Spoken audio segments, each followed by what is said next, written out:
O poder do hábito. Prólogo. A cura do hábito. Ela era a participante de estudo favorita dos cientistas. Lisa Allen, de acordo com sua ficha, tinha 34 anos, começara a fumar e beber aos 16 e lutara com a obesidade durante a maior parte da vida. Chegou a um ponto, aos 20 e poucos anos, em que órgãos de cobrança começaram a persegui-la para recuperar mais de $10 mil em dívidas. Um velho currículo listava que seu emprego mais longo durara menos de um ano. A mulher que estava diante dos pesquisadores naquele dia, no entanto, era esbelta e vibrante, com as pernas tonificadas de uma corredora. Parecia uma década mais nova que as fotos em seu prontuário e capaz de aguentar mais exercícios do que qualquer outra pessoa no recinto. Segundo o relatório mais recente em seu arquivo, Lisa não tinha dívidas, não bebia e estava em seu 39º mês numa empresa de design gráfico. Quanto tempo faz desde o seu último cigarro? Um dos médicos perguntou, dando início à lista de perguntas que Lisa respondia toda vez que vinha a esse laboratório perto de Bethesda, Maryland. Quase 4 anos, ela disse, e perdi 27 quilos e corri uma maratona desde então. Ela também começara um mestrado e comprara uma casa. Tinha sido um período cheio de acontecimentos. O grupo de cientistas na sala incluía neurologistas, psicólogos, geneticistas e um sociólogo. Durante os últimos 3 anos, com verba dos Institutos Nacionais de Saúde, eles vinham investigando Lisa e mais 20 outros indivíduos que haviam deixado de ser fumantes, comedores compulsivos, bêbados problemáticos, viciados em compras e possuidores de outros hábitos destrutivos. Todos os participantes tinham uma coisa em comum: haviam reconstruído suas vidas em períodos relativamente curtos. Os pesquisadores queriam entender como.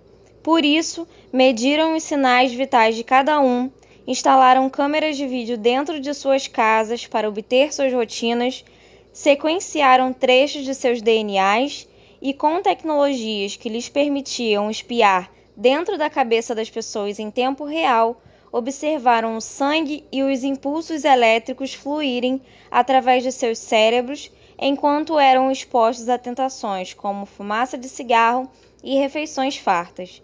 O objetivo dos pesquisadores era descobrir como os hábitos funcionam no nível neurológico e o que era necessário para fazê-los mudar. Sei que você já contou essa história umas 10 vezes, disse o médico para Lisa, mas alguns dos meus colegas só o ouviram em segunda mão. Você se importaria em descrever de novo como parou de fumar? Claro, disse Lisa. Começou no Cairo. As férias tinham sido uma decisão um tanto impulsiva, ela explicou. Alguns meses antes, seu marido chegara do trabalho e anunciara que ia deixá-la porque estava apaixonado por outra mulher. Lisa levou um certo tempo para processar a traição e assimilar o fato de que estava realmente se divorciando. Houve um período de luto, depois um período em que ela o espionava obsessivamente, seguia sua nova namorada pela cidade, ligava para ela depois da meia-noite e batia o telefone. Depois houve a noite em que Lisa apareceu na casa da namorada, bêbada, esmurrando a porta dela e gritando que ia queimar o prédio inteiro. Não foi uma época muito boa para mim, disse Lisa. Eu sempre quisera ver as pirâmides e ainda não tinha estourado o limite dos meus cartões de crédito. Então, em sua primeira manhã no Cairo, Lisa acordou com o raiar do dia ao som do chamado para a oração de uma mesquita ali perto. Estava escuro como breu dentro de seu quarto de hotel. Meio cega e com o fuso horário alterado, ela pegou um cigarro. Estava tão desorientada que não percebeu, até sentir o cheiro de plástico queimado, que estava tentando acender uma caneta, não o Marlboro. Lisa passara os últimos 4 meses chorando, comendo compulsivamente, sem conseguir dormir e sentindo-se envergonhada, desamparada, deprimida e furiosa. Tudo ao mesmo tempo. Deitada na cama, ela entrou em colapso. Foi como se aquela onda de tristeza me engolisse, ela disse. Senti como se tudo que eu jamais quisera tivesse desmoronado. Eu nem conseguia fumar direito. E então comecei a pensar no meu ex-marido e em como seria difícil arranjar outro emprego quando eu voltasse. E como eu ia odiar esse emprego e como me sentia pouco saudável o tempo todo. Levantei e derrubei uma garrafa d'água que se estilhaçou no chão e comecei a chorar ainda mais. Senti um desespero, como se tivesse que mudar algo, tivesse que achar pelo menos uma coisa que eu fosse capaz de controlar. Tomou uma ducha e saiu do hotel. Enquanto Lisa passava pelas ruas esburacadas do Cairo, num táxi, e depois pelas estradas de terra que levavam à Esfinge, às pirâmides de Gizé e ao vasto, interminável deserto ao redor delas, sua autocomiseração cedeu por um breve instante. Ela precisava de um objetivo na vida, pensou, algo pelo qual pudesse batalhar. Então ela decidiu, sentada dentro do táxi, que voltaria ao Egito e faria uma trilha pelo deserto. Lisa sabia que era uma ideia maluca. Estava fora de forma, com excesso de peso e sem dinheiro no banco. Não sabia o nome do deserto para onde estava olhando, ou mesmo se uma tal viagem era possível. Nada disso importava, no entanto. Ela precisava de alguma coisa em que se focar. Lisa decidiu que se daria 1 ano para se preparar e para sobreviver a uma expedição daquelas. Tinha certeza de que precisaria fazer sacrifícios. Principalmente, ela teria que parar de fumar. Quando Lisa finalmente cruzou o deserto 11 meses depois, só que numa excursão motorizada com ar-condicionado, junto com meia dúzia de outras pessoas, a caravana levava tanta água, comida, barracas, mapas, aparelhos de GPS e rádios bidirecionais que acrescentar um pacote de cigarros não teria feito muita diferença.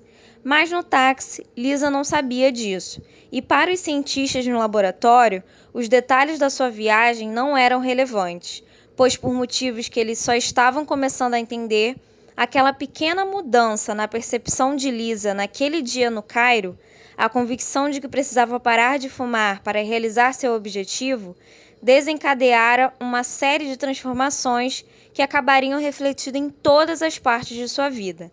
Ao longo dos 6 meses seguintes, ela substituiria o cigarro pela corrida e isso, por sua vez, mudou o jeito como ela comia, trabalhava, dormia, guardava dinheiro, organizava seus dias de trabalho, fazia planos para o futuro e assim por diante. Ela começaria a correr meias maratonas, depois uma maratona, voltaria a estudar, compraria uma casa e ficaria noiva. Por fim, ela foi recrutada para o estudo dos cientistas e quando os pesquisadores começaram a examinar imagens do cérebro de Lisa, viram algo notável. Um conjunto de padrões neurológicos, seus antigos hábitos, tinha sido suplantado por padrões novos. Eles ainda podiam ver a atividade neural de seus antigos comportamentos. Porém, esses impulsos estavam superados por uma série de novos desejos. Conforme os hábitos de Lisa mudaram, seu cérebro mudara também. Os cientistas acreditavam que não tinha sido a viagem ao Cairo que provocara a mudança, nem o divórcio ou a travessia do deserto, mas o fato de que primeiro Lisa se concentrara primeiramente em mudar um único hábito, o fumo. Todos os participantes do estudo haviam passado por um processo semelhante, focando-se num único padrão, o que é conhecido como um hábito angular. Lisa também ensinara a si mesma a reprogramar as outras rotinas automáticas de sua vida. Não só os indivíduos são capazes de mudar, como essa, quando as empresas se concentram em mudar hábitos, organizações inteiras podem se transformar. Empresas como a Procter & Gamble, a Starbucks, a Alcoa e a Target já tiraram proveito dessa revelação para influenciar o modo como o trabalho é feito, como os funcionários se comunicam e, sem que os clientes percebam, o jeito como as pessoas fazem compras. Quero lhe mostrar uma de suas tomografias mais recentes. Um pesquisador disse a Lisa, perto do final de seu exame. Ele exibiu uma figura numa tela de computador que mostrava imagens do interior da cabeça dela. Quando você vê comida, estas áreas. Ele apontou para um lugar perto do centro do cérebro dela. que são associadas a anseios e fome, ainda estão ativas. Seu cérebro ainda produz os impulsos que faziam você comer em excesso. No entanto, tem atividade nova nesta área. Ele apontou para a região mais perto de sua testa, onde acreditamos que a inibição comportamental e a autodisciplina começam. Essa atividade foi se tornando mais acentuada a cada vez que você veio aqui. Liz era a participante favorita dos cientistas porque suas tomografias eram muito convincentes, muito úteis para criar um mapa no qual os padrões comportamentais, os hábitos, residem dentro de nossas mentes. Você está nos ajudando a entender como uma decisão se torna um comportamento automático, o médico lhe disse. Todas as pessoas no recinto sentiam que estavam no limiar de alguma coisa importante, e estavam mesmo. Quando você acordou hoje de manhã, qual foi a primeira coisa que fez? Você foi direto para o chuveiro, checou seu e-mail ou pegou um donut no balcão da cozinha? Escovou os dentes antes ou depois de se enxugar? Amarrou o sapato esquerdo ou o direito primeiro? O que você disse para os seus filhos antes de sair de casa? Que caminho pegou para ir ao trabalho? Quando você chegou à sua mesa, respondeu e-mails, conversou com um colega ou foi logo escrever um memorando? Salada ou hambúrguer no almoço? Quando chegou em casa, calçou tênis e saiu para correr ou pegou um drink e foi jantar na frente da TV? Toda a sua vida, na medida em que tem forma definida, não é nada além de uma massa de hábitos, escreveu William James em 1892. A maioria das escolhas que fazemos a cada dia pode parecer fruto de decisões tomadas com bastante consideração, porém não é. Elas são hábitos. E embora cada hábito signifique relativamente pouco por si só, ao longo do tempo, as refeições que pedimos, o que dizemos a nossos filhos toda noite, se poupamos ou gastamos dinheiro, com que frequência fazemos exercícios e o modo como organizamos nossos pensamentos e rotinas de trabalho têm impactos enormes na nossa saúde, produtividade, segurança financeira e felicidade. Um artigo publicado por um pesquisador da Duke University em 2006 descobriu que mais de 40% das ações que as pessoas realizavam todos os dias não eram decisões de fato, mas sim hábito. William James, assim como inúmeros outros, de Aristóteles a Oprah, passou boa parte de sua vida tentando entender por que os hábitos existem. Porém, só nas últimas 2 décadas, os neurologistas, psicólogos, sociólogos e marqueteiros realmente começaram a entender como os hábitos funcionam e, mais importante, como eles mudam. Este livro é dividido em 3 partes. A primeira parte é focada em como os hábitos surgem dentro de vidas individuais. Ela explora a neurologia da formação dos hábitos, os meios de formar novos hábitos e mudar antigos, e os métodos, por exemplo, que certo publicitário usou para transformar a escovação de dentes, antes uma prática obscura, numa obsessão nacional. Ela mostra como a Procter & Gamble transformou um spray chamado Febreze num negócio de $1 bilhão, tirando proveito dos impulsos habituais dos consumidores, como os alcoólicos anônimos reformam vidas atacando hábitos que estão no cerne do vício, e como o técnico Tony Dung reverteu a sorte do pior time National Football League, Liga Nacional de Futebol Americano, fazendo com que as reações automáticas de seus jogadores focassem em deixas sutis em campo. A segunda parte examina os hábitos de empresas e organizações de bem-sucedidas. Ela mostra em detalhes como um executivo chamado Paul O'Neill, antes de se tornar secretário da Fazenda, converteu uma produtora de alumínio em dificuldades na empresa de mais alto desempenho do índice Dow Jones, enfocando um hábito angular, e como a Starbucks transformou um menino que largara o ensino médio num alto gerente, incutindo hábitos projetados para tonificar sua força de vontade. Ela descreve por que mesmo cirurgiões mais talentosos podem cometer erros catastróficos quando os hábitos organizacionais de um hospital deterioram-se. A terceira parte examina os hábitos de sociedades. Reconta como Martin Luther King Jr. e o movimento pelos direitos civis tiveram êxito, em parte, por mudarem os hábitos sociais arraigados de moradores de Montgomery, Alabama, e por que um foco semelhante ajudou um jovem pastor chamado Rick Warren a construir a maior igreja do país em Sandy Valley, Califórnia. Por fim, ela explora questões éticas delicadas, tais como se um assassino da Grã-Bretanha deve ser libertado caso possa argumentar de forma convincente que seus hábitos o levaram a matar. Todos os capítulos giram em torno de um argumento cerebral. Hábitos podem ser mudados sem entendermos como eles funcionam. Este livro é baseado em centenas de estudos acadêmicos, entrevistas com mais de 300 cientistas e executivos e pesquisas realizadas em dezenas de empresas. Ele aborda os hábitos em sua definição técnica, as escolhas que todos fazemos deliberadamente em algum momento e nas quais paramos de pensar depois, mas continuamos fazendo normalmente todo dia. Em certo momento, todos nós decidimos conscientemente o quanto iríamos comer e quando sairíamos para correr. Depois paramos de fazer escolhas e o comportamento tornou-se automático. É uma consequência natural da nossa neurologia. E entendendo como isso acontece, você pode reconstruir esses padrões do jeito que quiser. Comecei a me interessar pela ciência dos hábitos 8 anos atrás, quando estava trabalhando como repórter de jornal em Bagdá. As Forças Armadas dos Estados Unidos, como me ocorreu enquanto eu as observava em ação, são um dos maiores experimentos de formação de hábitos da história. O treinamento básico ensina aos soldados uma série de hábitos cuidadosamente projetados, como atirar, pensar e se comunicar sob fogo.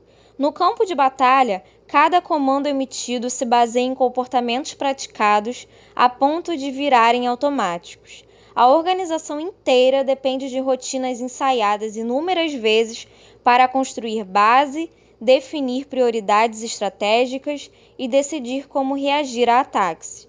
Naqueles primeiros dias da guerra, quando a insurreição se alastrava e o número de mortos crescia, os comandantes estavam buscando hábitos que pudessem incutir entre soldados e iraquianos para assim criar uma paz duradoura.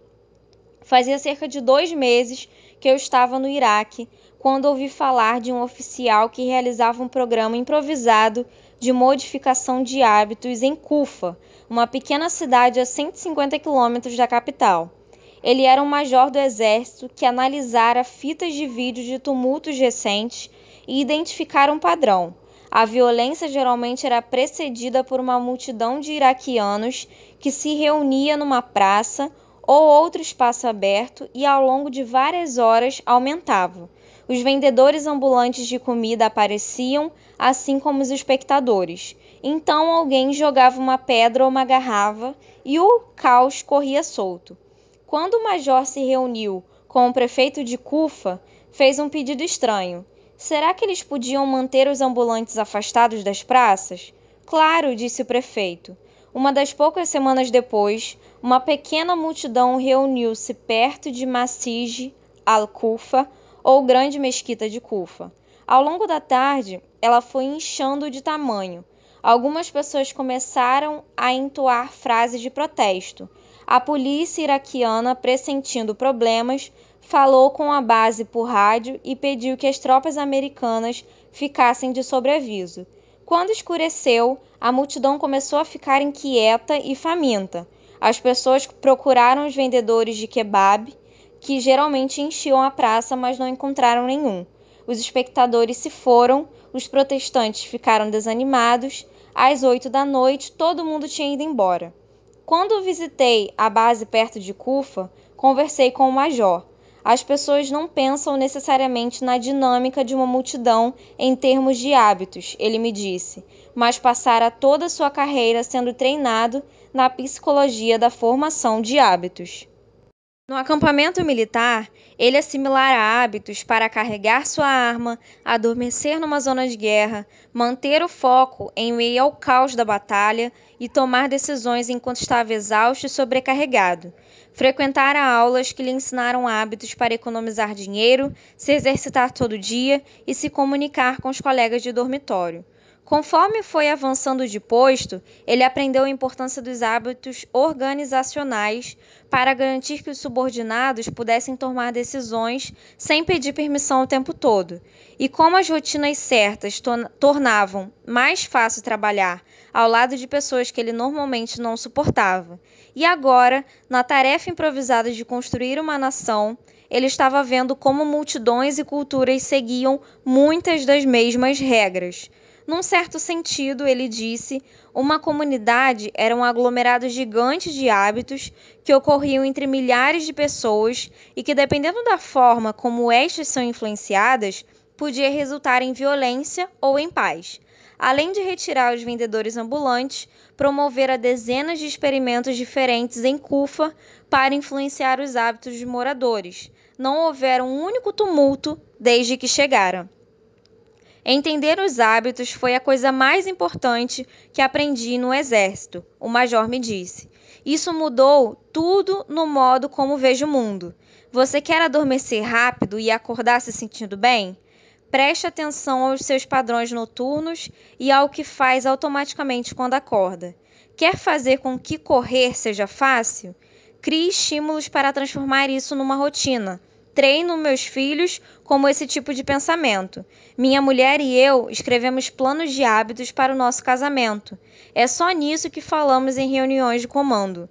Ninguém em Cufa teria me dito que podíamos influenciar multidões retirando as barraquinhas de kebab. Mas uma vez que você vê tudo como um monte de hábitos, é como se alguém te desse uma lanterna e um pé de cabra e você pudesse pôr as mãos à obra. O major era um homem pequeno da Geórgia. Estava o tempo todo cuspindo sementes de girassol ou tabaco mascado numa xícara. Ele me disse que antes de entrar para as Forças Armadas, sua melhor opção de carreira era consertar linhas telefônicas ou, possivelmente, virar traficante de metanfetamina, caminho que alguns de seus colegas de ensino médio tinham escolhido com menos êxito. Agora, ele supervisionava 800 tropas numa das organizações de guerra mais sofisticadas do planeta. Estou te dizendo, se um caipira como eu pode aprender essas coisas, qualquer pessoa pode. Eu falo para os meus soldados o tempo todo, não tem nada que você não possa se criar os hábitos certos. Na última década, nossa compreensão da neurologia, nos hábitos e do modo como os padrões funcionam dentro de nossas vidas, sociedades e organizações expandiu-se de maneira que não poderíamos ter imaginado 50 anos antes. Agora sabemos por que os hábitos surgem, como eles mudam e a ciência que há por trás de sua mecânica. Sabemos como dividi-los em partes e reconstruí-los de acordo com nossas especificações. Entendemos como fazer as pessoas comerem menos, se exercitarem mais, trabalharem de forma mais eficiente e levarem vidas mais saudáveis. Transformar um hábito não é necessariamente fácil nem rápido, nem sempre é simples, mas é possível e agora entendemos como. 1. O loop do hábito. Como os hábitos funcionam. 1. No ano de 1993, um homem que mudaria radicalmente muito do que pensamos sobre os hábitos entrou num laboratório em San Diego para uma consulta previamente marcada. Era um senhor idoso, pouco mais de 1,80 metros de altura, bem alinhado numa camisa azul de botão. Seus cabelos brancos espessos teriam causado inveja em muitos reencontros de 50 anos de formatura. A artrite fazia mancar de leve enquanto percorria os corredores do laboratório segurando a mão da mulher, andando devagar, como se receoso do que cada novo passo traria. Cerca de um ano antes, Eugene Pauli, ou EP, como ele ficaria conhecido na literatura médica, estava em sua casa em Playa del Rey, preparando-se para o jantar, quando sua mulher mencionou que o filho deles, Michael, estava vindo visitá-lo. Quem é Michael? Perguntou Eugene. Seu filho, disse a mulher, Beverly. Aquele que nós criamos, sabe? Eugene olhou para ela com um olhar vazio. De quem você está falando? Perguntou. No dia seguinte, ele começou a vomitar e se contorcer de cólica abdominal. Dentro de 24 horas, sua desidratação estava tão grave que Beverly, em pânico, o levou ao pronto-socorro. Sua temperatura começou a subir, atingindo 40 graus, enquanto ele transpirava, formando uma mancha amarela de suor nos lençóis do hospital. Ele ficou delirante, depois violento, gritando e empurrando quando as enfermeiras tentavam dar uma injeção intravenosa em seu braço. Só depois de sedá-lo é que um médico conseguiu cravar uma agulha comprida entre duas vértebras da base de sua coluna e extrair umas poucas gotas de líquido cefalo-raquidiano. O médico que realizou o procedimento percebeu na mesma hora que havia um problema. O fluido ao redor do cérebro e dos nervos espinhais é uma barreira contra infecções e ferimentos. Em indivíduos saudáveis, ele é translúcido e corre rapidamente, movendo-se num fluxo quase sedoso através de uma agulha. A amostra da coluna de Eugene era turva e pingava devagar, como se estivesse cheia de sujeira microscópica. Quando os resultados voltaram do laboratório, os médicos de Eugene descobriram por que ele estava doente. Estava sofrendo de encefalite viral, uma doença relativamente comum que causa feridas, bolhas e infecções leves na pele. Em casos raros, no entanto, o vírus pode traçar um caminho até o cérebro, provocando lesões catastróficas, conforme devora as delicadas dobras de tecido onde nossos pensamentos, sonhos e, de acordo com alguns, nossas almas residem. Os médicos de Eugene disseram a Beverly que não havia nada que eles pudessem fazer para reverter o estrago já feito, porém uma grande dose de medicamentos antivirais talvez evitasse que o vírus se espalhasse. Eugene entrou em coma e durante 10 dias esteve à beira da morte. Aos poucos, conforme as drogas foram combatendo a doença, sua febre baixou e o vírus desapareceu. Quando ele finalmente acordou, estava fraco e desorientado e não conseguia engolir direito. Não conseguia formar frases e às vezes ficava ofegante, como se tivesse esquecido momentaneamente como se respira. Ele estava vivo. Por fim, Eugene estava bem o bastante para passar por uma bateria de testes. Os médicos ficaram surpresos ao descobrir que seu corpo, incluindo seu sistema nervoso, parecia em boa parte ileso. Ele conseguia mexer os membros e reagir a sons e luzes. Tomografias cerebrais, no entanto, revelaram sombras nefastas próximas do centro de seu cérebro. O vírus destruíra um trecho do oval de tecido perto de onde o crânio encontrava a coluna vertebral. Talvez ele não seja mais a mesma pessoa que você lembra. Um dos médicos avisou a Beverly. Você precisa estar preparada caso seu marido não exista mais. Eugene foi transferido para outra ala do hospital.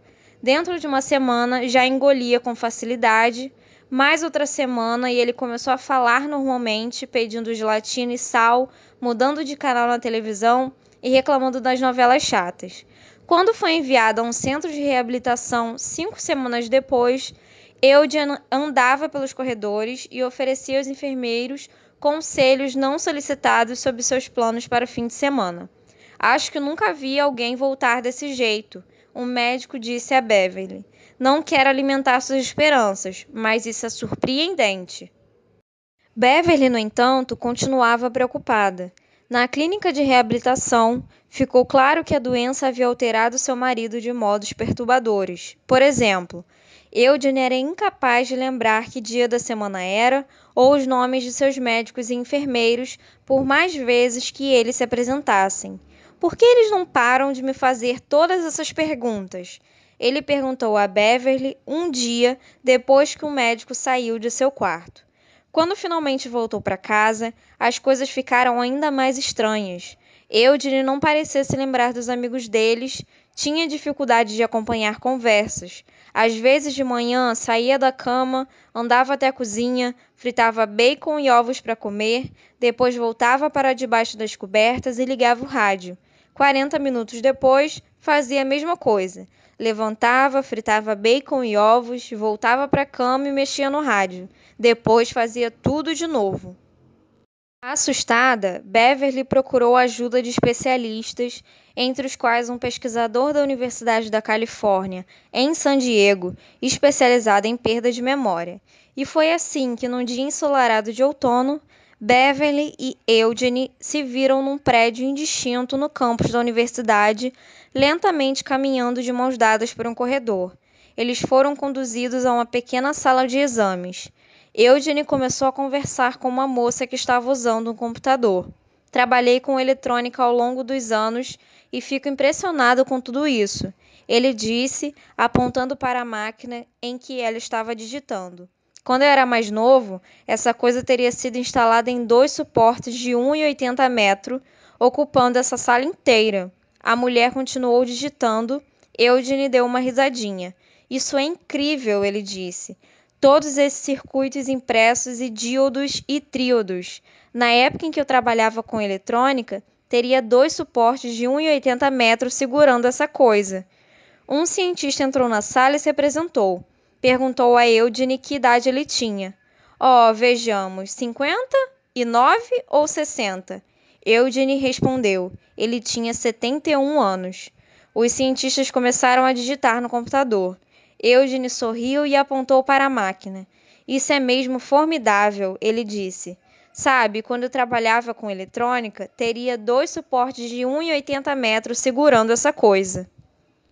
O cientista era Larry Square, 52 anos, um professor que passara as últimas 3 décadas estudando a neuroanatomia da memória. Sua especialidade era explorar como o cérebro armazena acontecimentos.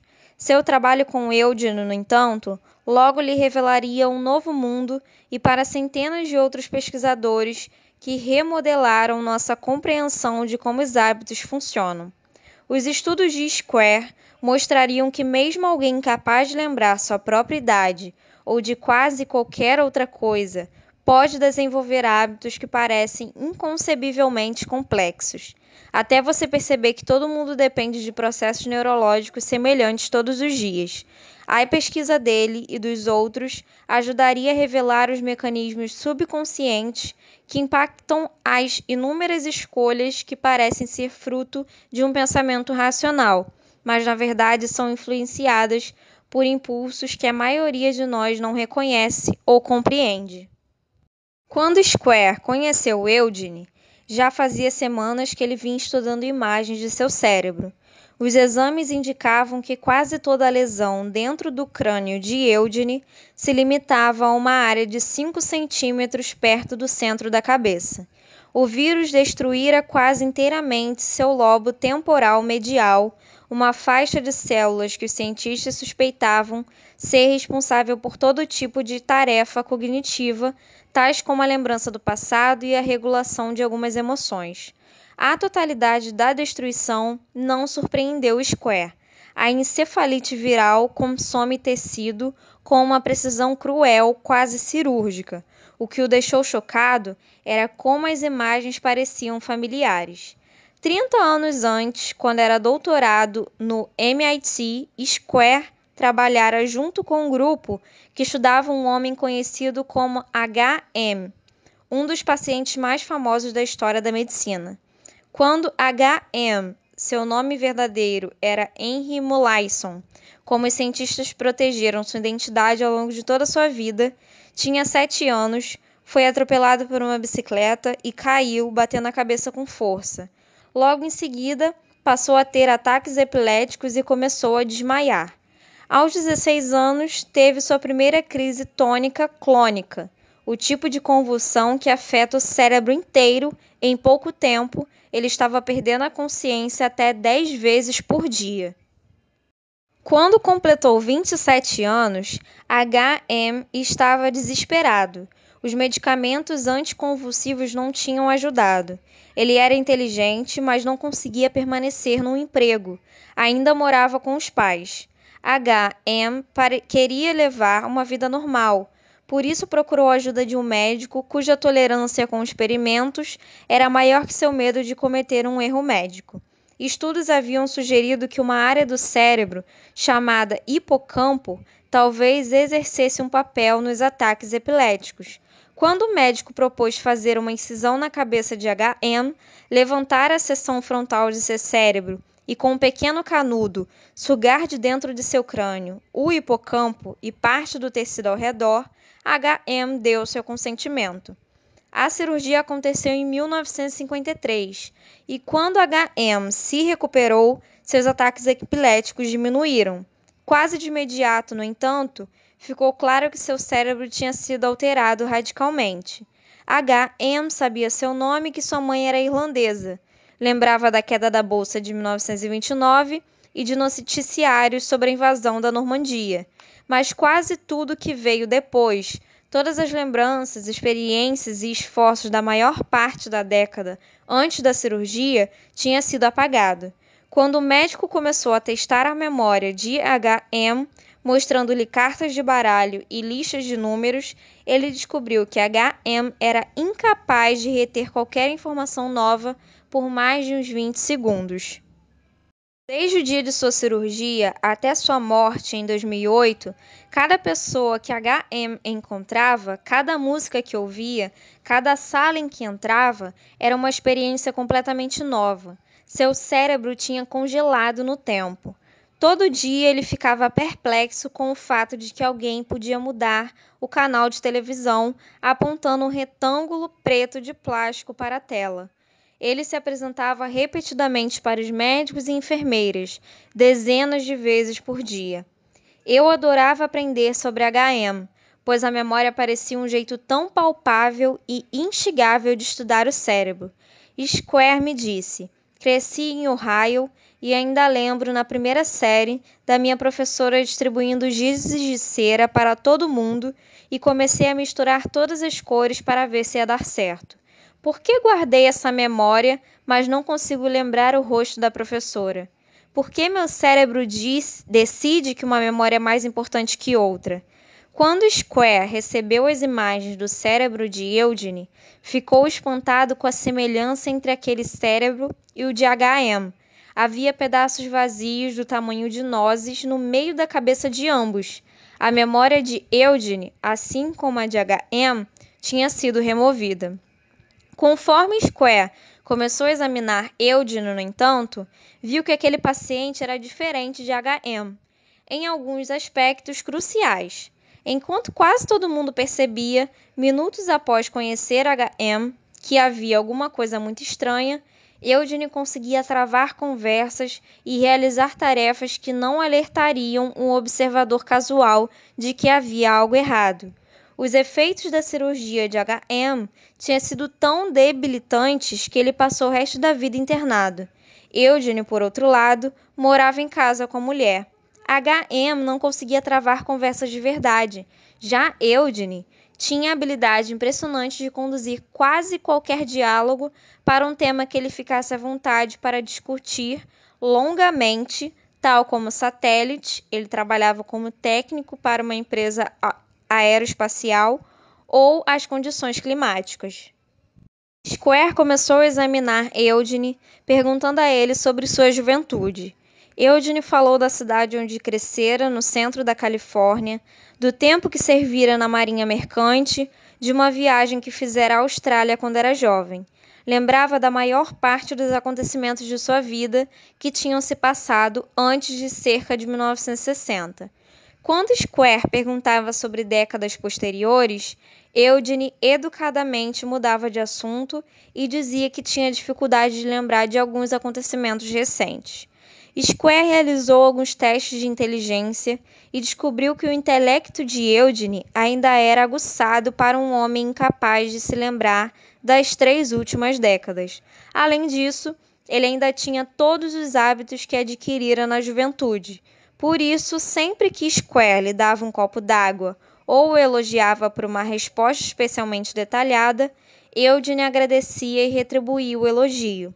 Sempre que alguém entrava na sala, se apresentava e perguntava como tinha sido seu dia. Mas quando Square pediu que Eugene memorizasse uma série de números ou descrevesse o corredor em frente à porta do laboratório, o médico descobriu que seu paciente não conseguia reter nenhuma informação nova por mais de 1 minuto. Quando alguém mostrava a Eugene fotos de seus netos, ele não fazia ideia de quem eram.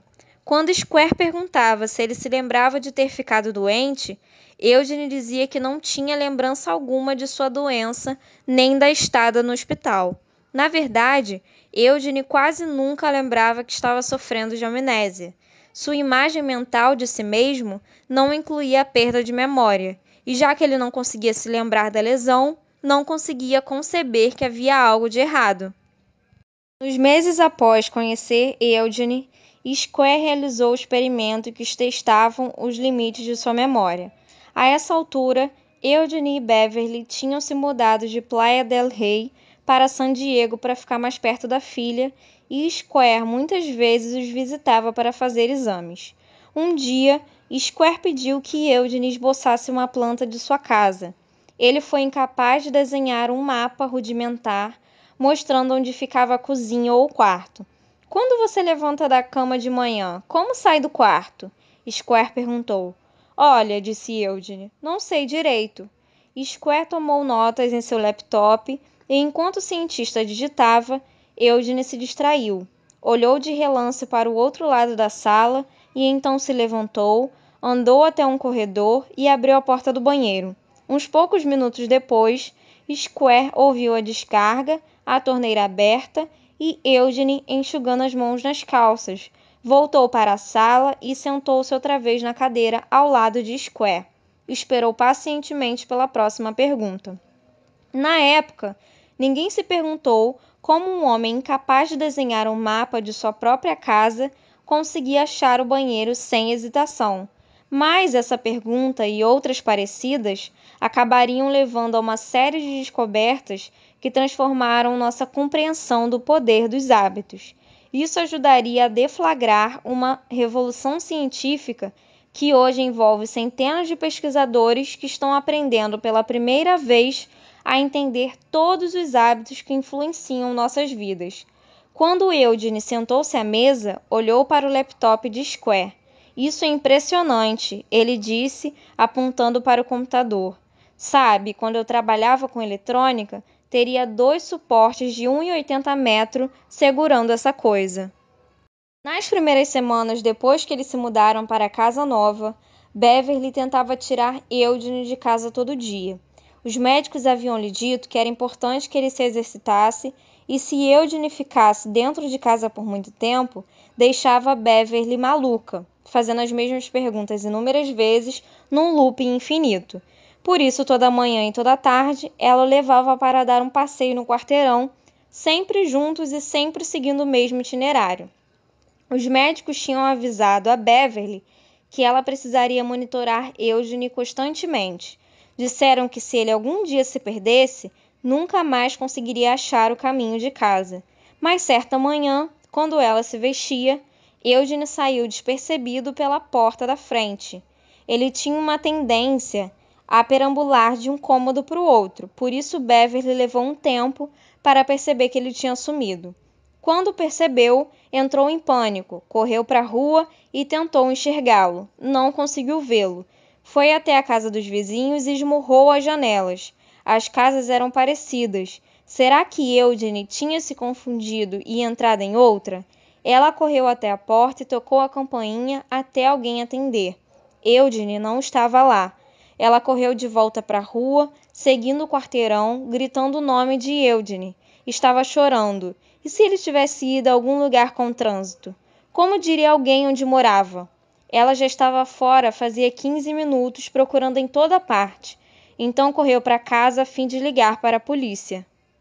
Quando ela entrou afoita pela porta, encontrou Eugene na sala, sentada em frente à televisão, assistindo ao History Channel. As lágrimas dela o deixaram confuso. Ele disse que não lembrava de ter saído, não sabia onde estivera e não conseguia entender por que ela estava tão perturbada. Então, Beverly viu uma pilha de pinhas na mesa, como as que vira no quintal de um vizinho mais adiante na rua. Ela se aproximou e olhou as mãos de Eugene. Seus dedos estavam melados de seiva. Foi então que ela se deu conta de que Eugene tinha saído sozinho para caminhar. Ele tinha andado até o final da rua e catado alguns souvenirs, e achar o caminho de casa. Em pouco tempo, Eugene estava saindo para caminhar toda manhã. Beverly tentava impedi-lo, mas era inútil. Mesmo se eu falasse para ele ficar em casa, uns poucos minutos depois ele não lembrava mais, ela me disse. Eu o segui algumas vezes para garantir que ele não ia se perder, mas ele sempre voltava são e salvo. Às vezes voltava com pinhas ou pedras. Uma vez voltou com uma carteira, outra com um cachorrinho. Nunca se lembrava de onde essas coisas tinham vindo. Quando Square e seus assistentes ficaram sabendo dessas caminhadas, começaram a suspeitar que estava acontecendo alguma coisa dentro da cabeça de Eugene que não tinha nada a ver com a sua memória consciente. Então projetaram um experimento. Uma assistente de Square visitou a casa um dia e pediu que Eugene desenhasse um mapa do quarteirão onde morava. Ele não conseguiu. Mas onde a casa dele estava situada na rua? Ela perguntou. Ele desenhou um pouquinho, depois se esqueceu da tarefa. Ela pediu que ele apontasse qual porta dava para a cozinha. Eugene olhou o cômodo à sua volta, disse que não sabia. Ela perguntou a Eugene o que ele faria se estivesse com fome. Ele levantou, andou até a cozinha, abriu um armário e tirou um pote de amendoins. Mais tarde naquela semana, um visitante acompanhou Eugene em sua caminhada diária. Eles andaram por cerca de 15 minutos pela eterna primavera do sul da Califórnia, com o ar carregado do cheiro de bougainvilleas. Eugene não falou muito, mas sempre guiava o caminho e parecia saber onde estava indo. Nunca pedia informações. Quando eles dobraram a esquina perto da casa dele, o visitante perguntou a Eugene onde ele morava. Não sei exatamente, respondeu. Então seguiu pela sua calçada, abriu sua porta da frente, entrou na sala e ligou a televisão. Ficou claro para Square que Eugene estava absorvendo informações novas, mas onde dentro de seu cérebro estavam morando essas informações? Como alguém podia achar um pote de amendoins quando não sabia direito onde ficava a cozinha? Ou achar o caminho de casa quando não fazia ideia de qual casa era a sua? Como, Square se perguntou, os novos padrões comportamentais estavam se formando dentro do cérebro avariado de Eugene. 2. Dentro do prédio que abriga o Departamento de Ciências Cerebrais e Cognitivas de Massachusetts Institute of Technology, há laboratórios que contêm o que para um observador leigo pareceriam salas de cirurgia de uma casa de bonecas. Lá existem bisturis minúsculos, pequenas brocas e serras em miniaturas de menos de 6 milímetros de larguras, presas a braços robóticos. Mesmo as mesas de operações são muito pequenas, como se preparada para cirurgiões do tamanho de crianças. As salas são sempre mantidas numa temperatura de 15 graus, pois um toque gelado no ar estabiliza os dedos dos pesquisadores durante procedimentos delicados. Dentro desses laboratórios, os neurologistas abrem os crânios de ratos anestesiados, implantando sensores minúsculos capazes de registrar as menores alterações dentro de seus cérebros. Quando os ratos acordam, mal parecem notar que agora há dezenas de fios microscópicos espalhados como teias de aranha neurológicas dentro de sua cabeça. Esses laboratórios tornaram-se o epicentro de uma revolução silenciosa na ciência da formação de hábitos, e os experimentos realizados aqui explicam como Eugene, assim como você, eu e todo mundo, desenvolveu os comportamentos necessários para sobreviver a cada dia. Os ratos desses laboratórios esclareceram os processos complexos que acontecem dentro de nossas cabeças sempre que fazemos algo tão mundano como escovar os dentes ou tirar o carro da garagem em marcha ré. E para Square, esses laboratórios ajudaram a explicar como Eugene conseguiu aprender novos hábitos. Quando os pesquisadores do MIT começaram a trabalhar com o hábito nos anos de 1990, mais ou menos a mesma época em que Eugene foi acometido de sua febre, eles ficaram curiosos sobre um nó de tecido neurológico conhecido como gânglios basais. Se imaginarmos o cérebro humano como uma cebola, composto de camadas sobrepostas de células, então as camadas de fora, as mais próximas do couro cabeludo, são geralmente os acréscimos mais recentes de um ponto de vista evolutivo. Quando você cria uma nova invenção ou ri da piada de um amigo, são as partes mais externas do seu cérebro que estão em ação. É lá que acontecem os pensamentos mais complexos. Mais fundo dentro do cérebro e mais perto do tronco cerebral, onde o cérebro encontra a coluna, há estruturas mais antigas, mais primitivas. Elas controlam nossos comportamentos automáticos, como respirar e engolir, ou a reação de susto que sentimos quando alguém pula de trás de um arbusto.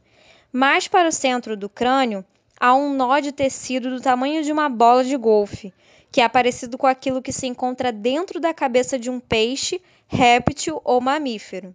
Esses são os gânglios basais, um oval de células que durante anos os cientistas não entendiam muito bem, a não ser por suspeitas de que ele desempenhava um papel em doenças como o mal de Parkinson.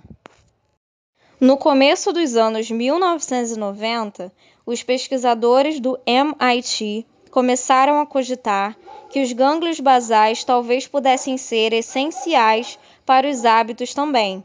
Notaram que animais com lesões nos gânglios basais de repente começavam a ter problemas com tarefas como aprender a atravessar labirintos ou memorizar como abrir recipientes de comida.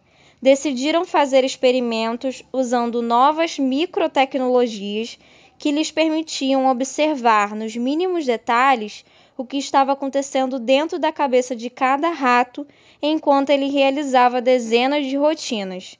Numa cirurgia, inseria-se no crânio do rato algo parecido com um pequeno joystick com dezenas de fios minúsculos. Depois disso, o animal era colocado num labirinto em formato de T, com chocolate numa das pontas.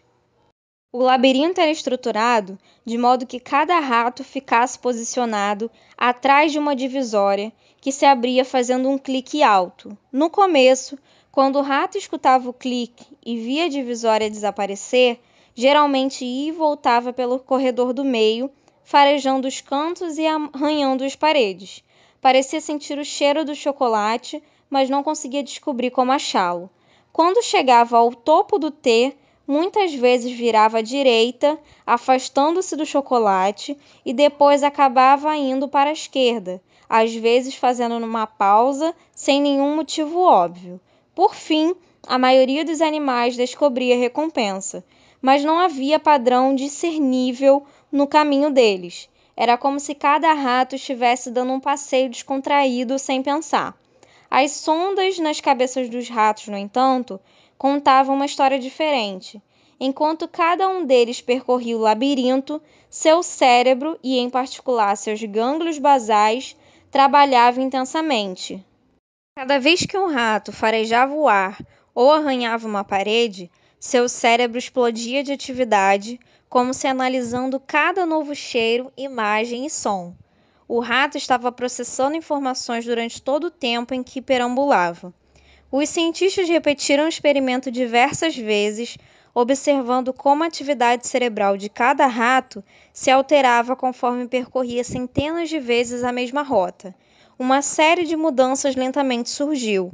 Os ratos pararam de farejar cantos e virar para o lado errado. Em vez disso, atravessavam o labirinto cada vez mais depressa, e dentro de seus cérebros, algo inesperado aconteceu. Conforme cada rato aprendia a se orientar no labirinto, sua atividade mental diminuía. À medida que o caminho se tornava cada vez mais automático, os ratos começaram a pensar cada vez menos. Era como se, nas poucas vezes em que um rato explorava o labirinto, seu cérebro tivesse que trabalhar com força total para dar conta de todas as informações novas. Mas após alguns dias percorrendo o mesmo caminho, o rato não precisava mais arranhar as paredes nem farejar o ar, e por isso a atividade cerebral, associada aos atos de arranhar e farejar, ia cessando. Ele não precisava escolher para que direção virar, portanto os centros de tomada de decisão do cérebro ficavam em silêncio. Só o que ele tinha que fazer era lembrar o caminho mais rápido até o chocolate.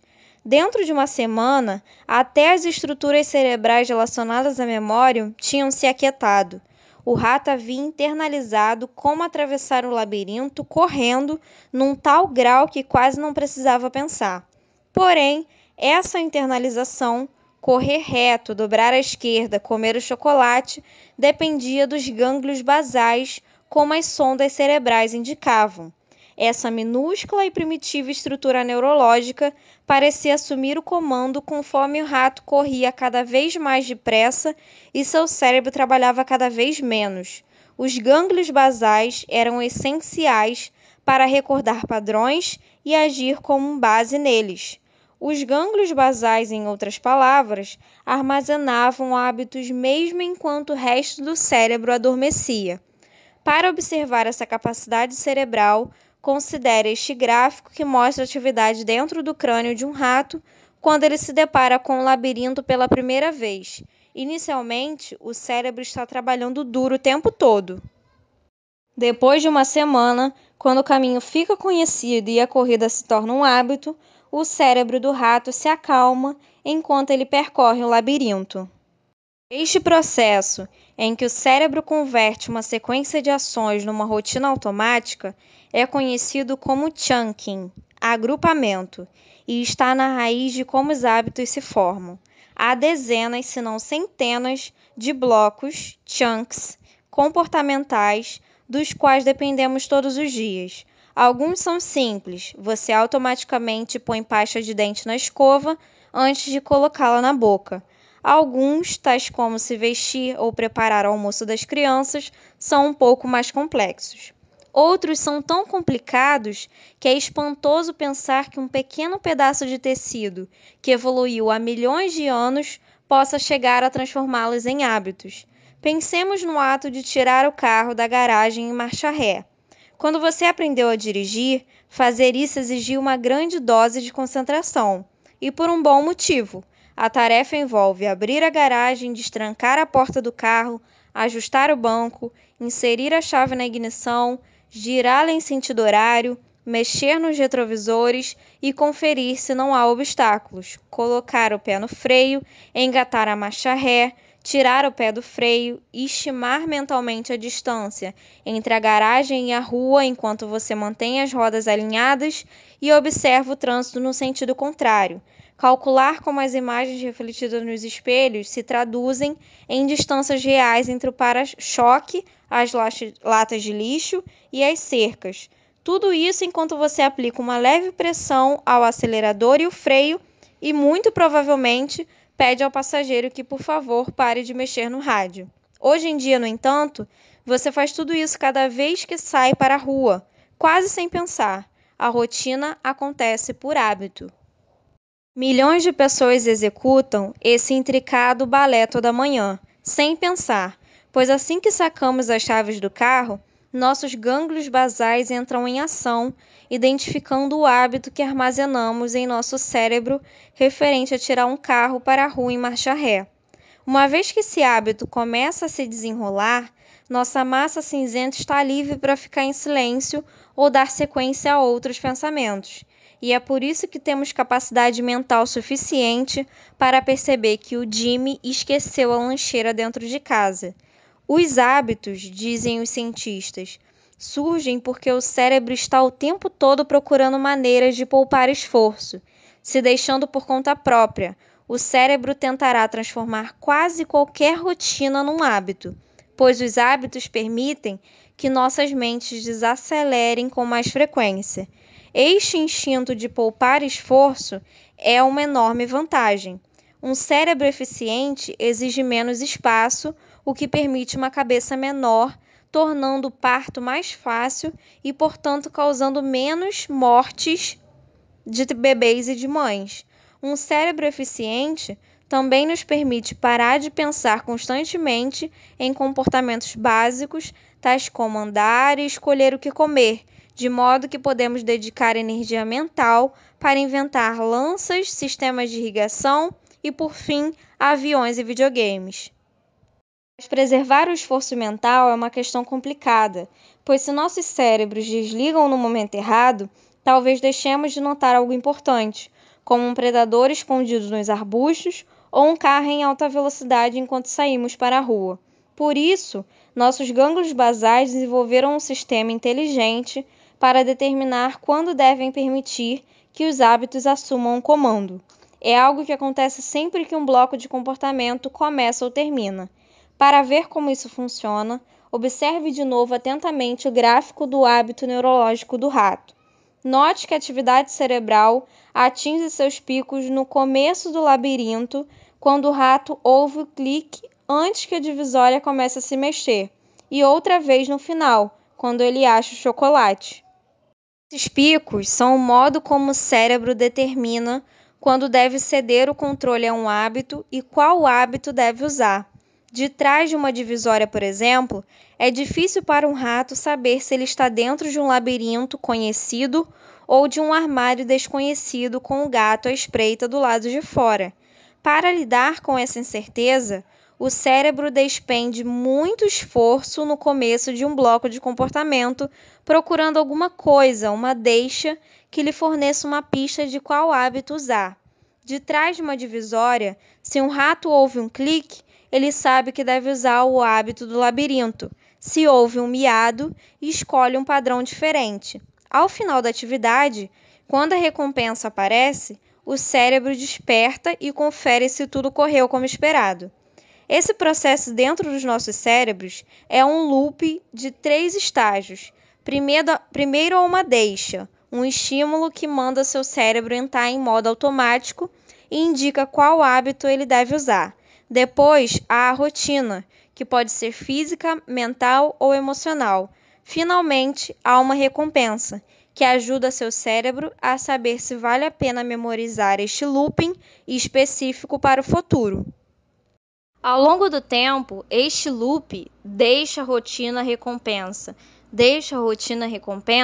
se torna cada vez mais automático. A deixa e a recompensa vão se entrelaçando até que surja um poderoso senso de antecipação e desejo. Por fim, seja no laboratório gelado do MIT ou na garagem da sua casa, um hábito nasce. Os hábitos não são inevitáveis. Como explicam os 2 capítulos seguintes, eles podem ser ignorados, alterados ou substituídos. Mas a descoberta do looping do hábito é tão importante porque revela uma verdade básica. Quando um hábito surge, o cérebro para de participar totalmente da tomada de decisões. Ele para de fazer tanto esforço ou desvia o foco para outras tarefas.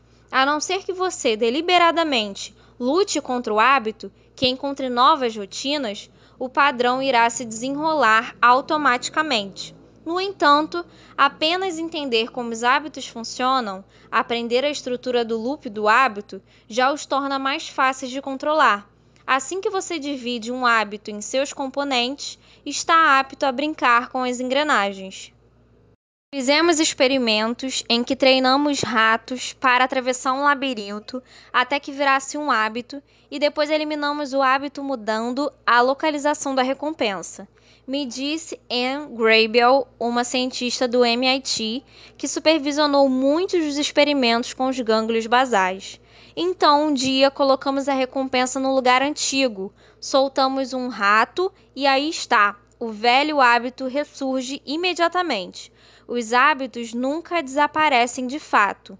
Estão codificados nas estruturas do nosso cérebro e essa é uma enorme vantagem para nós, pois seria terrível se tivéssemos que reaprender a dirigir depois de cada viagem de férias. O problema é que nosso cérebro não sabe a diferença entre os hábitos ruins e os bons. E por isso, se você tem um hábito ruim, ele está sempre ali à espreita, esperando as deixas e recompensas certas. Isso explica por que é tão difícil criar o hábito de fazer exercícios, por exemplo, ou de mudar nossa alimentação. Uma vez que adquirimos uma rotina de sentar no sofá, em vez de sair para correr, ou de fazer um lanchinho sempre que passamos por uma caixa de donuts, esses padrões continuam para sempre dentro das nossas cabeças. Segundo a mesma regra, no entanto, se aprendemos a criar novas rotinas neurológicas que sejam mais poderosas que esses comportamentos, se assumirmos o controle do loop do hábito, podemos forçar essas tendências nocivas a ficar em segundo plano, assim como fez Lisa Allen após sua viagem ao Cairo. Estudos demonstraram que uma vez que alguém cria um novo padrão, sair para correr ou ignorar os donuts se torna tão automático quanto qualquer outro hábito. Sem os loops dos hábitos, nossos cérebros entrariam em pane, sobrecarregados com as minúcias da vida cotidiana. Pessoas cujos gânglios basais são prejudicados por lesões ou doenças muitas vezes ficam mentalmente paralisadas. Têm dificuldade de realizar atividades básicas, como abrir uma porta ou decidir o que comer.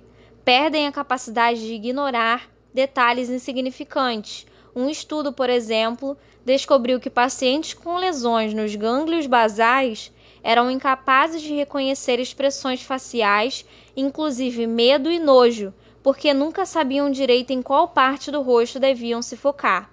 Sem os gânglios basais, perdemos acesso às centenas de hábitos de que dependemos todos os dias. Você parou hoje de manhã para decidir se amarrava o sapato esquerdo ou o direito primeiro? Teve problemas para decidir se devia escovar os dentes antes ou depois de tomar banho?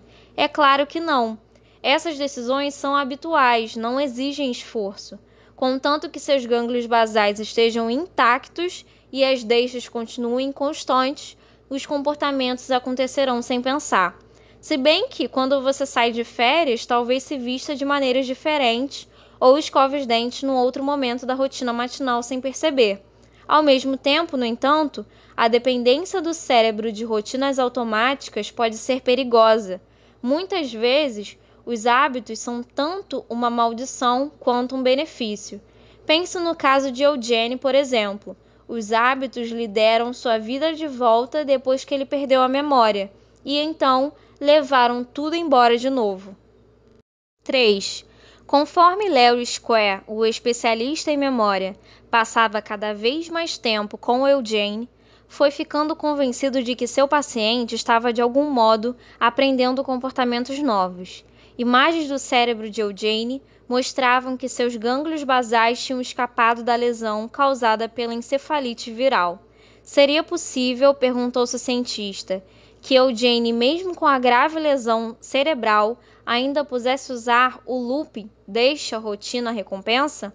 Será que esse antigo processo neurológico poderia explicar como Eugene era capaz de dar uma volta no quarteirão e achar o pote de amendoins na cozinha?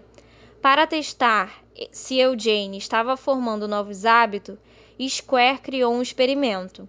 Pegou 16 objetos diferentes, pedaços de plástico e peças de brinquedos com cores vivas e os colocou em retângulos de papelão. Então os dividiu em 8 pares, opção A e opção B. Em cada par, um dos pedaços de papelão escolhidos aleatoriamente tinha um adesivo na parte de baixo onde se lia correto. Square colocou Eugene sentado à mesa, deu-lhe um par de objetos e pediu que escolhesse um deles. Em seguida, pediu que Eugene virasse o papelão escolhido para ver se havia um adesivo dizendo correto na parte de baixo. Este é um jeito comum de medir a memória, já que há apenas 16 objetos e eles são sempre apresentados nos mesmos 8 pares. A maioria das pessoas consegue memorizar qual item é correto após umas poucas repetições. Macacos são capazes de memorizar todos os itens corretos depois de 8 a 10 dias. Eugene não conseguia lembrar nenhum dos itens corretos por mais vezes que fizesse o teste. Ele repetiu o experimento 2 vezes por semana durante meses, olhando 40 pares por dia. Você sabe por que está aqui hoje? Perguntou um pesquisador no começo de uma sessão, algumas semanas depois do início do experimento. Acho que não, disse Eugene. Vou lhe mostrar os objetos. Você sabe por quê? Tenho que descrevê-los para você ou dizer para que eles servem? Eugene não lembrava absolutamente nada das sessões anteriores, mas conforme as semanas se passaram, o desempenho de Eugene melhorou. Depois de 28 dias de treinamento, escolhia os objetos corretos 85% das vezes. Aos 36 dias, acertava 95% das escolhas. Certo dia depois de um teste, Eugene olhou para a pesquisadora, desconcertado com seu sucesso. Como estou fazendo isso? Ele perguntou a ela. Me diga o que está acontecendo na sua cabeça, a pesquisadora disse. Você diz para si mesmo, eu me lembro de ver esse? Não, disse Eugene. A coisa está aqui de algum jeito ou de outro. Ele apontou para a cabeça. E a mão vai atrás. Para Square, no entanto, aquilo fazia todo sentido. Eugene era exposto a uma deixa, um par de objetos sempre apresentados na mesma combinação.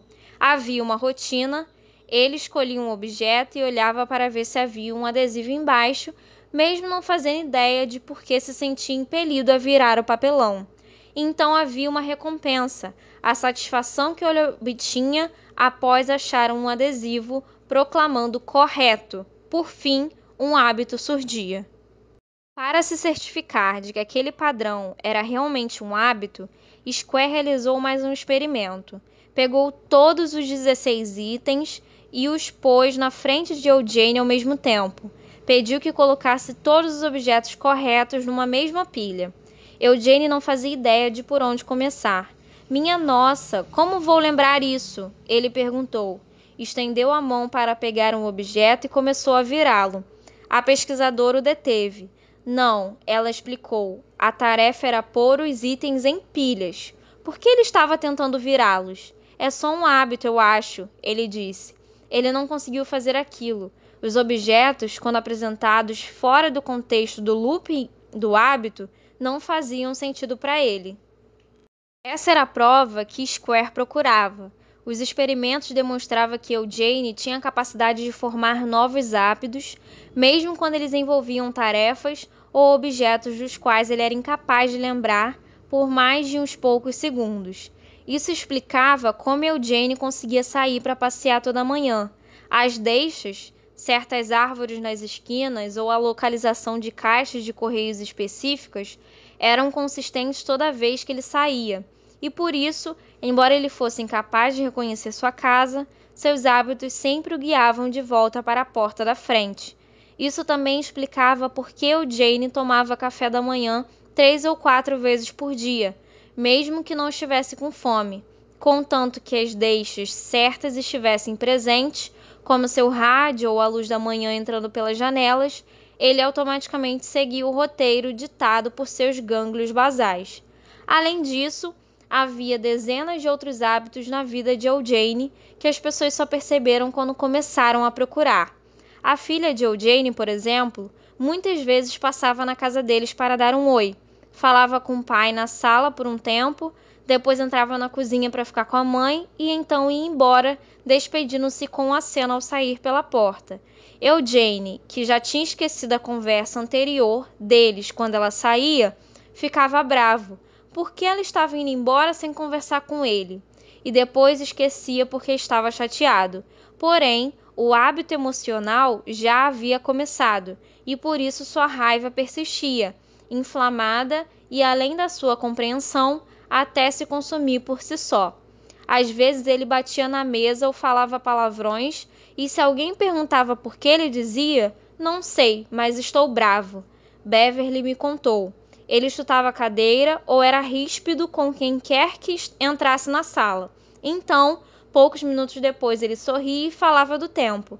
Era como se, uma vez que a frustração começava, ele tivesse que levá-la até o fim, ela disse. O novo experimento de Square também mostrou outra coisa, que os hábitos são surpreendentemente delicados.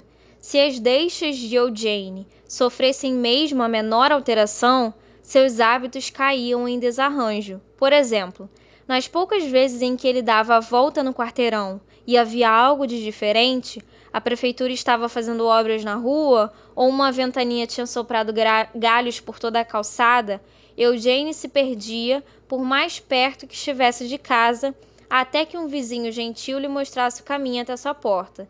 Se sua filha parasse para conversar com ele por 10 segundos antes de sair, seu hábito de raiva nunca surgia.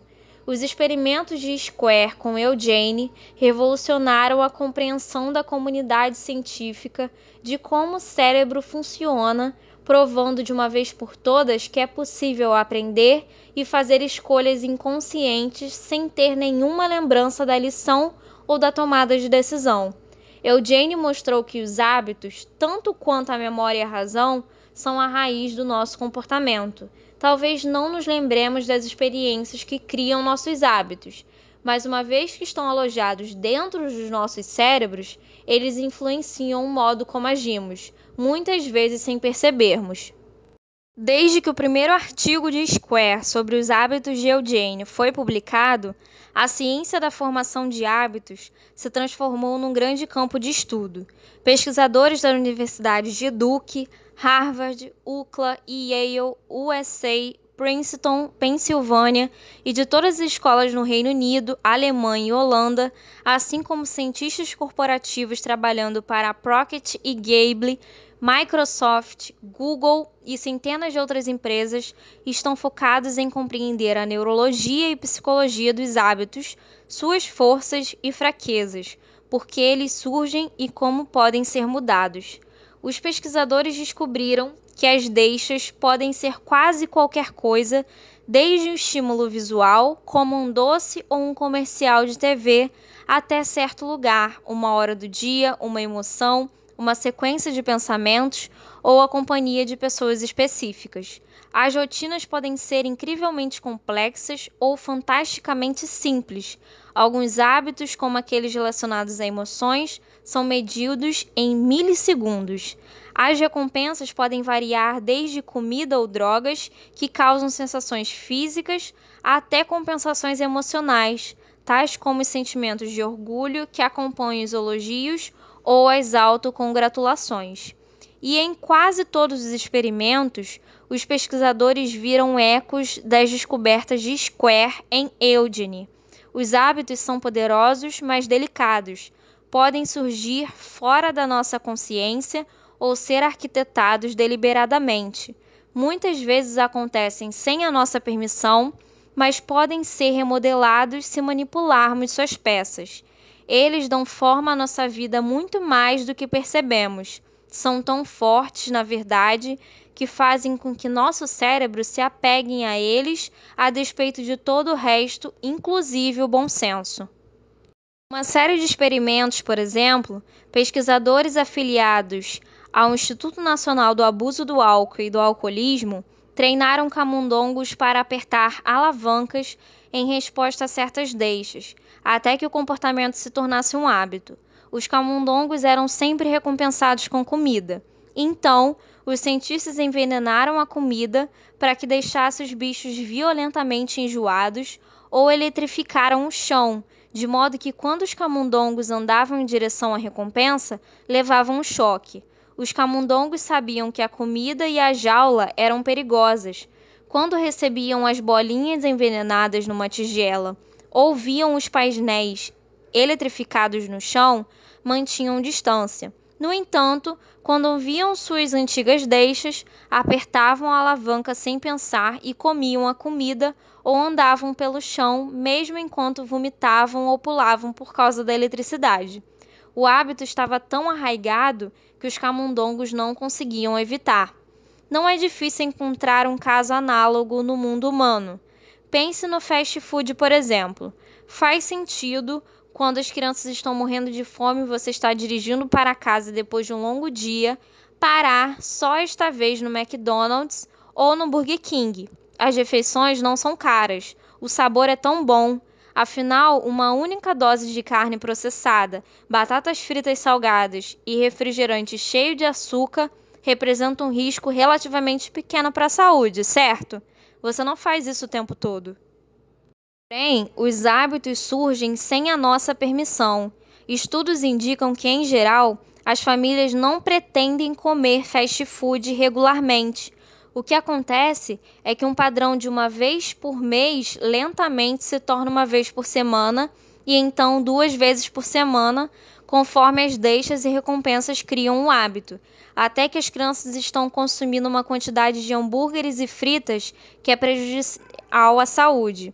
Quando pesquisadores da Universidade do Norte do Texas e Yale tentaram entender por que as famílias gradualmente aumentavam o consumo de fast food, encontraram uma série de deixas e recompensas que a maioria dos consumidores nunca soube que estava influenciando seu comportamento.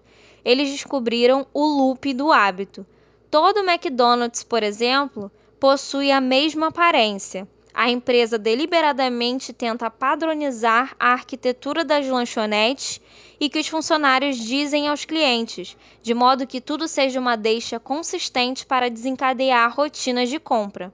Em algumas redes, os alimentos são especificamente concebidos para proporcionar recompensas imediatas. As batatas fritas, por exemplo, são projetadas para começar a se desintegrar no momento em que encostam na sua língua, para fornecer uma dose de sal e gordura o mais rápido possível, ativando seus centros de prazer e prendendo seu cérebro no padrão.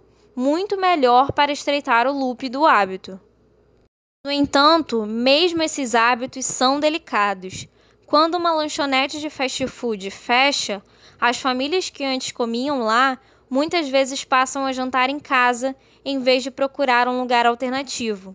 Mesmo pequenas alterações podem acabar com o padrão, mas já que frequentemente não reconhecemos estes loops de hábitos enquanto crescem, não enxergamos nossa capacidade de controlá-los. Aprendendo a observar as deixas e recompensas, no entanto, podemos mudar as rotinas. 4. Em 2000, 7 anos após a doença, a vida de Eugene atingira uma espécie de equilíbrio. Ele saía para caminhar toda manhã, comia o que queria, às vezes 5 ou 6 vezes por dia. Sua mulher sabia que, contanto que a televisão estivesse ligada no History Channel, Eugene se instalaria na sua poltrona felpuda e ficaria assistindo, fossem reprises ou programas novos. Ele não percebia a diferença. Conforme foi ficando mais velho, no entanto, os hábitos de Eugene começaram a ter impactos negativos na sua vida. Ele era sedentário, às vezes assistia televisão durante horas a fio, pois nunca se entediava com os programas. Seus médicos ficaram preocupados com seu coração. Disseram a Beverly que o mantivesse numa dieta restrita de comidas saudáveis. Ela tentou, mas era difícil influenciar a frequência com que ele comia ou o que comia. Ele nunca se lembrava das advertências dela. Mesmo se a geladeira estivesse abarrotada de frutas e legumes, Eugene fuçava até achar o bacon e os ovos. Essa era sua rotina. E conforme Eugene envelhecia e seus ossos ficavam mais frágeis, os médicos disseram que ele precisava tomar mais cuidado ao passear pela rua. Na cabeça de Eugene, no entanto, ele ainda tinha 20 anos a menos. Nunca se lembrava de pisar com cuidado. Fui fascinado pela memória durante toda a minha vida, Square me disse. Então conheci EP e vi como a vida pode ser rica, mesmo se você não pode se lembrar dela. O cérebro tem esta capacidade espantosa de encontrar a felicidade, mesmo quando as memórias dela não estão mais lá. Porém, é difícil desligar isso, o que acabou se voltando contra ele. Beverly tentou usar sua compreensão dos hábitos para ajudar Eugene a evitar problemas conforme envelhecia. Descobriu que podia causar um curto-circuito em alguns de seus piores padrões, inserindo novas deixas. Se ela não guardasse bacon na geladeira, Eugene não comeria vários cafés da manhã gordurosos. Quando ela punha uma salada perto da poltrona dele, Eugene às vezes a beliscava e, conforme a refeição foi se tornando um hábito, parou de procurar guloseimas na cozinha. Sua dieta aos poucos melhorou. Apesar desses esforços, no entanto, a saúde de Eugene piorou mesmo assim. Um dia de primavera, Eugene estava assistindo televisão quando de repente deu um grito. Beverly entrou correndo e o viu com a mão no peito. Ela chamou uma ambulância.